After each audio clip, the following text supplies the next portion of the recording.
keeping up with our motto, let learning be a joy and teaching a pleasure. Here we are with the remote teaching and learning process to bridge the gap. Happy learning, students! A warm welcome to the students of Thakur Vidya Mandir High School and Junior College. Standard 3rd, Subject Computer. Topic Introduction to Windows 7. Rahul knows how to start the computer and keep it clean.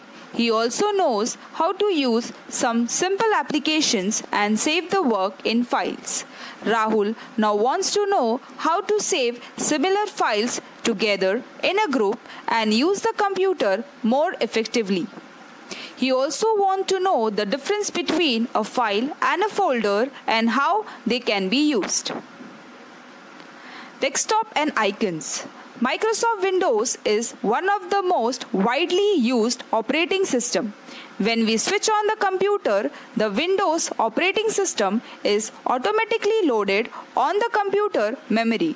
After a few seconds, a welcome message appears on the screen. Next we see a desktop. A desktop consists of many small pictures on it. These small pictures are called as icons. The icons on the desktops represent a file, folder or program. To open an icon, double-click it.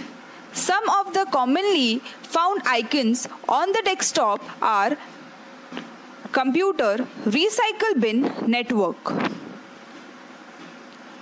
Taskbar. The taskbar is the horizontal bar at the bottom of the desktop. It has a start button on the left side. The middle section consists of thumbnail size icon to quickly open commonly used programs. The taskbar allows us to quickly switch between applications. A highlighted icon on the taskbar means that the application is active. The right side of the taskbar is called the notification area. It consists of a group of icons and the date and time. The notification area provides application status and notifications such as updates available, volume, network connectivity, antivirus status, battery and so on. The notification area also contains the Show Desktop button at the extreme right side.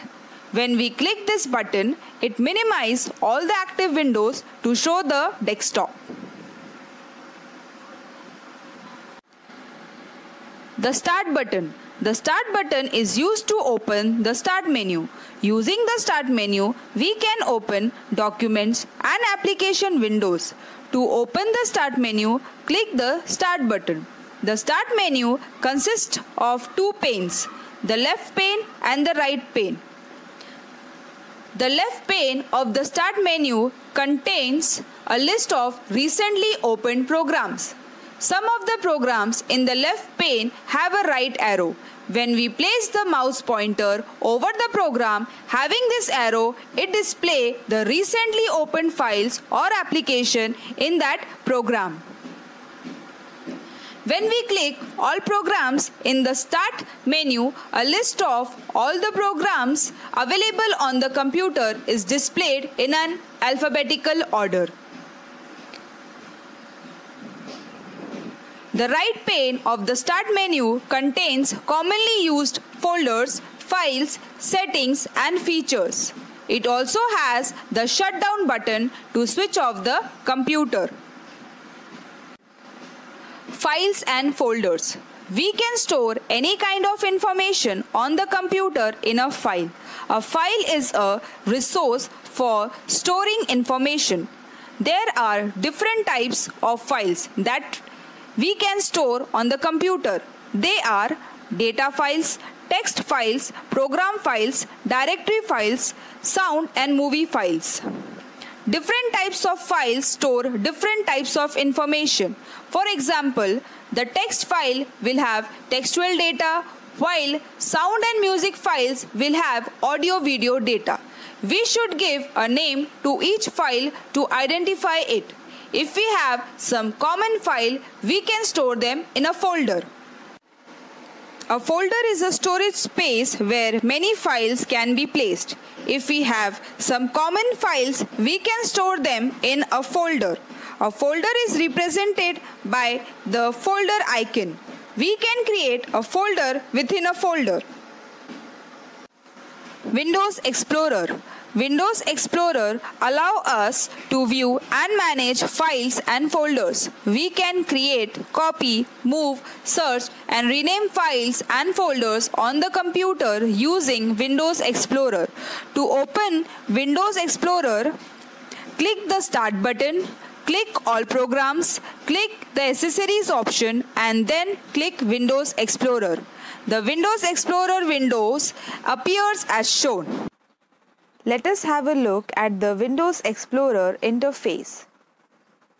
Search box. Search box allows us to search for a specific file name within the currently selected folder location. Address bar. Address bar displays the current location that we are accessing. Contents pane. Contents pane displays the files and folders within the currently selected folders. Navigation pane. Navigation pane allows us to select folders and drives on the computer. Details pane. Details pane displays details about the currently selected file or folder. I hope all of you have understood the lesson Introduction of Windows 7. Thank you for watching and keep learning new things every day.